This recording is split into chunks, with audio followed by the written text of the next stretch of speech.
नांदेड परभणी राज्य रस्त्यावर गुडघाभर खोल खड्डा आहे। प्रशासनाचं लक्ष वेधण्यासाठी तरुणांनी या ठिकाणी अपघाताचं प्रात्यक्षिक केलेलं आहे। खड्ड्याचा अंदाज येत नसल्यामुळे अपघाताचं प्रमाण वाढलं। नांदेड ते परभणी राज्य रस्त्यावर चौंडी रेल्वे फाटकाजवळ गुडघाभर खोल खड्डा पडलेला आहे। या खड्ड्याला पावसाळ्याच्या सुरुवातीलाच तळ्याचं स्वरूप प्राप्त झालंय।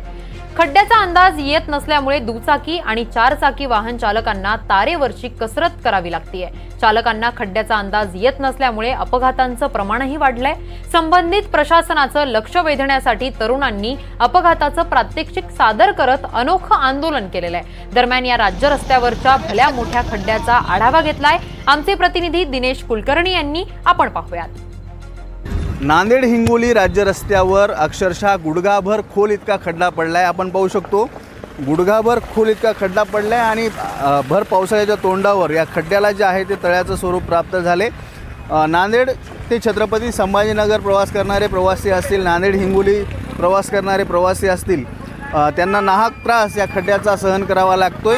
अक्षरशः 2 वर्षापूर्वी केलेला हा रस्ता आहे, पण बजेट संपलं होतं की काय अशीच परिस्थिती म्हणावी लागेल, कारण 1 किलोमीटरचा रस्ताच या संबंधित ठेकेदारांना केलेला नाही आहे। त्यामुळे आपण पाहू शकतो की ती भला मोठा खड्डा जे आहे ते या रस्त्यावर आहे आणि तळ्याचं स्वरूप पावसाळ्याच्या तोंडावर प्राप्त झाले। तेव्हा प्रवासी वर्गाकडून मागणी होते की या रस्त्याची लवकरात लवकर डागडुगी करावी आणि प्रवाशांना एक चांगला रस्ता जो आहे तो उपलब्ध करून द्यावा। दिनेश कुलकर्णी, NDTV मराठी, हिंगोली।